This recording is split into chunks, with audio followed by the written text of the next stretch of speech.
最近呢2日開始，世界各地好多地方都有寒流警報啊！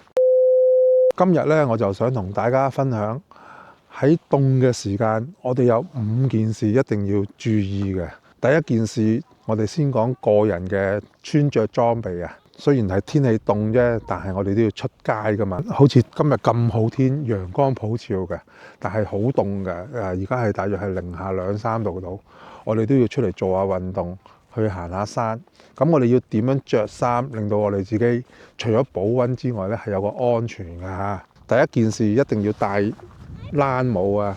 咁冷帽最好就要遮到耳仔嘅。然後呢，我哋講我哋嘅衫啊，我哋嘅衫其實呢，唔需要着好多，最裏邊嗰件就長袖排汗，有埋保溫少少就更好啦。跟住中間一件呢，比較保溫性高啲，又柔軟度好嘅，好似嗰啲毛毛嘅衫咁樣啊。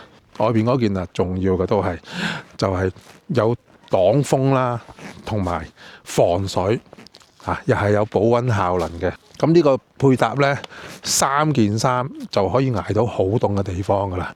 咁當然你話如果去到好極端嘅零下10幾度、零下20幾度嘅地方，你呢3件衫嘅配搭，每一件嘅效能都要更加高咯，每一件嘅保溫效能都要更加好啊！再俾多少 tips 大家，有一啲呢用電去發熱嘅保暖衫啊，嗰啲都可以考慮嘅。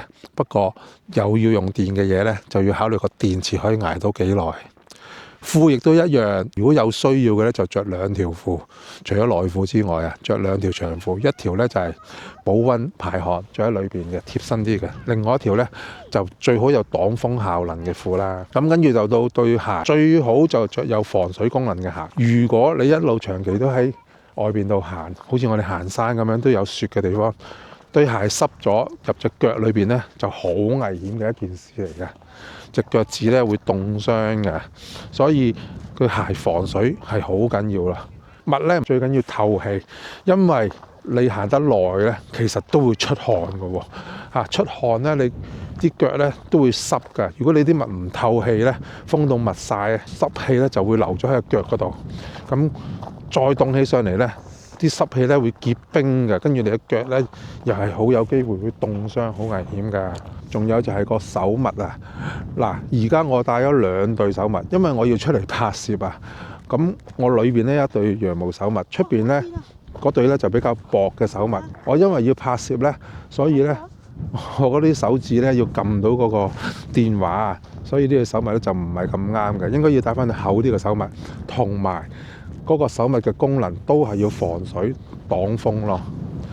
頭先講到鞋啊，我哋有時去行山或者喺出邊街行啊，更加大機會行到一啲結咗冰嘅地方啊。咁嗰對鞋呢，防線嘅功能呢係全部失效咗噶啦。會你如果行冰地，你想行得到嘅呢，就要買冰爪有啲冰爪呢可以吸落對鞋度，笠到對鞋度有勾噶，咁你先至可以行到冰地。如果唔係，你所有嘅講到自己幾勁嘅防線鞋咧都冇用嘅，揾啲有石嘅地方。第二件事又係好重要嘅，喺冬天嘅時間揸車係非常之多事情要去注意嘅。咁我會逐一同大家分享下。每一日我哋開車之前都要有個好好嘅檢查。我哋由呢個擋風玻璃開始啊，一定要清潔咗佢鏟雪啦，跟住就係兩邊倒後鏡，又係要清潔好佢啦。司機位同埋乘客位兩邊嘅玻璃都好緊要嘅。有啲方便呢個方法嘅，如果唔想每朝都要清雪鏟雪嘥時間，咁啊買件衫俾架車着下咯，笠住佢都有效嘅，真係。其次，我哋要檢查嗰個車胎。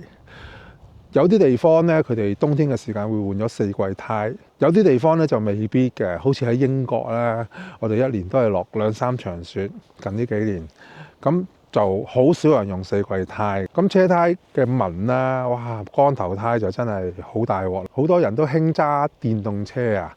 電動車呢喺冬天嘅時間呢，又係一個缺點嚟㗎，因為電動車喺凍嘅時間，佢用嘅電呢係會多咗好多。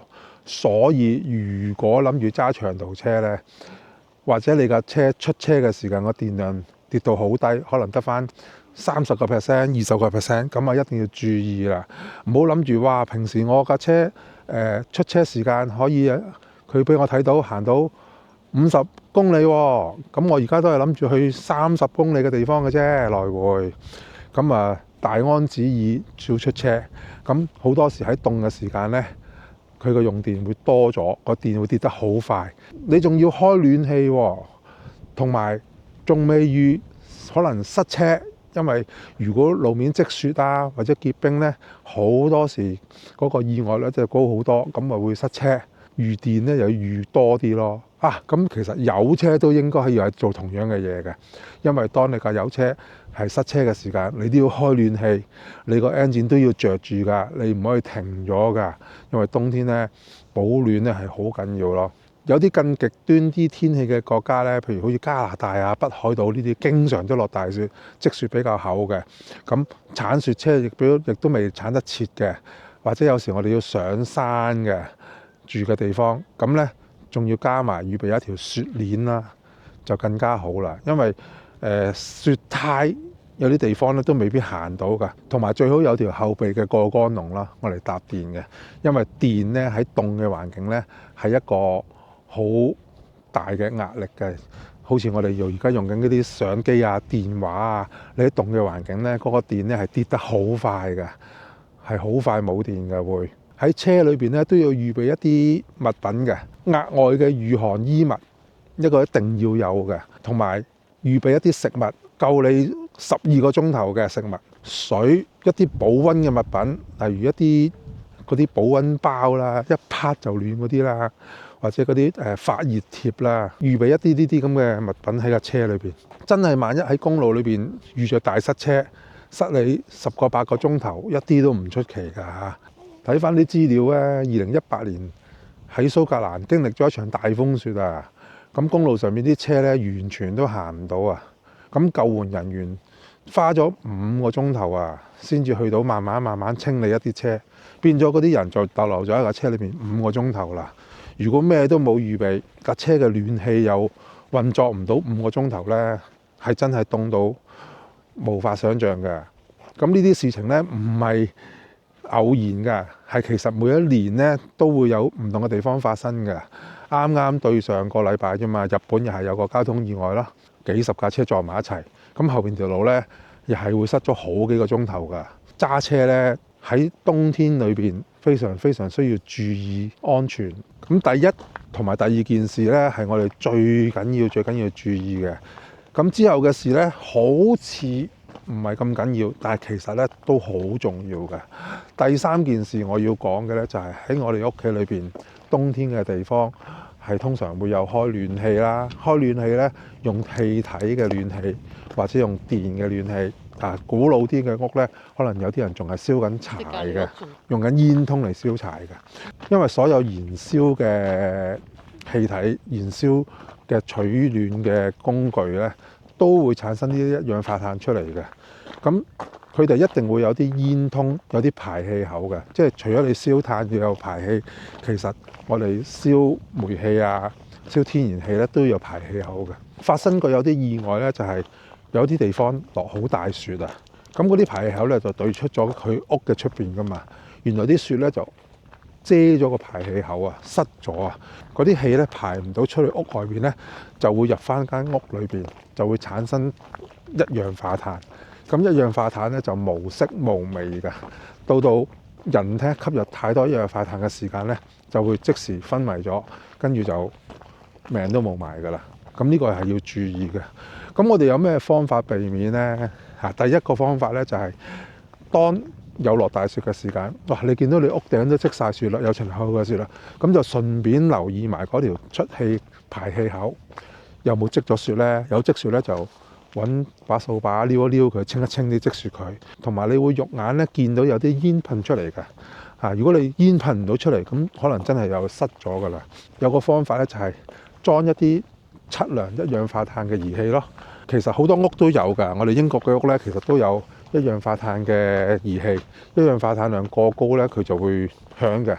咁亦都有啲手提嘅，譬如我哋中意去露營行山咧，有啲細個手提嘅，咁你可以擺唔同嘅位置，咁啊 check 住，咁就會安全啲咯。第四樣我要提一提嘅呢，就係嗰啲水喉啊，尤其是喺我哋屋嘅戶外邊嘅水喉。佢哋咧需要保暖都要着衫嘅。如果你嗰個溫度去到0度以下，嗰啲水喉裏邊嘅水咧有機會就會結冰嘅。咁結冰之後咧，有機會咧令到嗰條水喉會爆嘅。呢個就好簡單嘅啫處理。我哋喺網上面都有啲俾水喉着嘅衫咯，包住佢，等佢暖翻少少，唔好咁容易結冰。尤其是我哋可能冬天咧會去旅行啊嘛，聖誕節啊或者新年去幾日旅行，咁你嗰啲水喉一路冇開啊嘛，一路冇開咧，啲水冇流動咧，就更加會容易結冰咯。咁我哋就會同佢着件衫啦，亦都有另外方法咧，就係有時間唔中咧開啲水喉，等啲水漏走佢啊。有時啲冰咧淨係結咗喺嗰個出水位少少嘅啫。咁如果你話一路唔開，咁佢啲冰咧就越嚟越深，咁啊一路成條水管咧一路結晒冰嘅。第5件事喺現今呢個世代係非常之重要，但係好多人咧都唔會有留意到嘅，亦都好多人咧唔會趕到呢件事出嚟，亦都因為佢哋冇留意到啊。就係咩呢？電啊！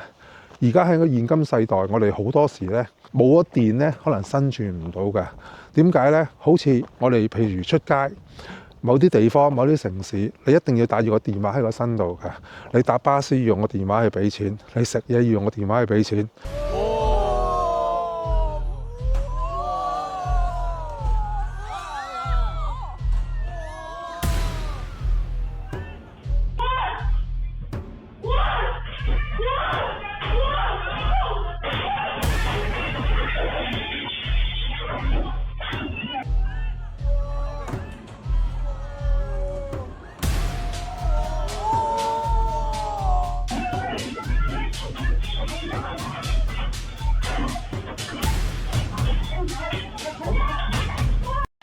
你所有嘅事情呢，都喺個電話裏邊做㗎。如果你個電話冇咗電呢，就乜都做唔到，可能會返唔到屋企添啊。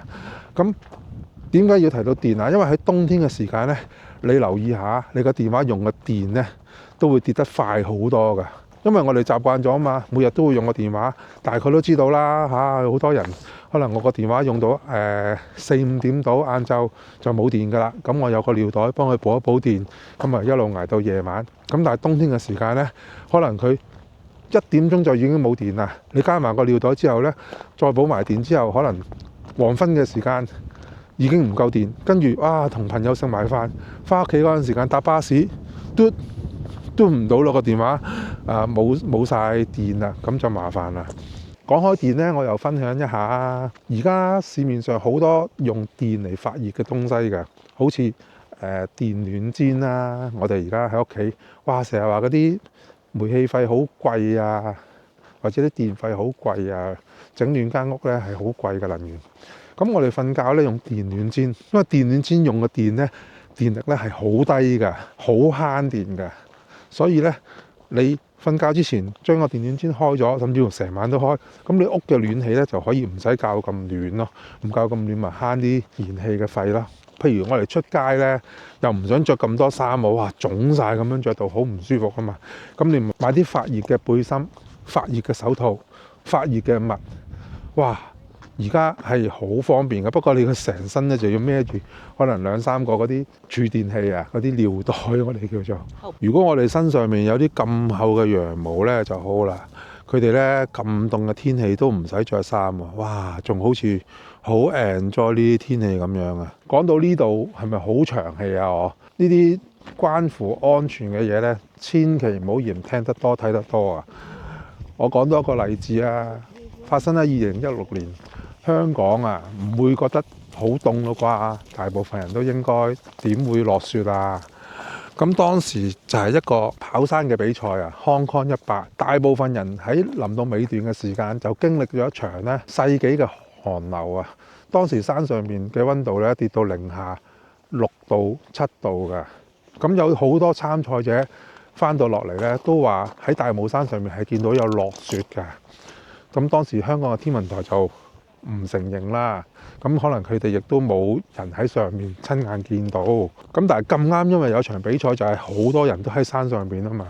咁當時發生嘅事幹就係點呢？參賽者因為佢哋遇到寒流，喺最尾一段嘅時間就喺大帽山頂落山嘅。落山嘅時間呢，嗰啲路呢就結晒冰啊。咁佢哋呢係落唔到山啊，因為好跣啊。咁就困咗喺山上邊，咁啊好凍。咁大家都知道呢，大帽山頂落嚟嗰段好斜，同埋結咗冰，所以係佢哋落唔到山。就算跣瀡瀡咁落呢，都要好難先落到嚟。咁有一部分嘅參賽者呢，就困咗喺山上邊。咁佢哋着嘅衫亦都唔夠嘅，因為當時比緊賽咧，唔會着到好似我哋着到腫咁樣嘅。佢哋一路做緊運動，佢哋足夠嘅衫就已經係諗住可以完成呢個比賽。諗唔到香港咧會咁凍嘅，甚至乎有啲外國嚟嘅參賽者咧都頂唔順啊！亦都有人係傷亡嘅。所以大家咧唔好睇小凍嘅天氣，唔好諗住話啊我着夠衫就夠啊！我哋一定要預備額外嘅御寒方法咯。咁啊，當然睇你當時係要去做啲乜嘢，係要去啲咩環境之下啦。我哋除咗喺屋裏邊要注意，揸車要注意，喺戶外活動就更加都要注意御寒嘅方法啦。咁今日嘅影片呢，就講到呢度為止，希望呢條影片幫到大家。請大家訂閱、讚好、分享、撳鐘仔。拜拜。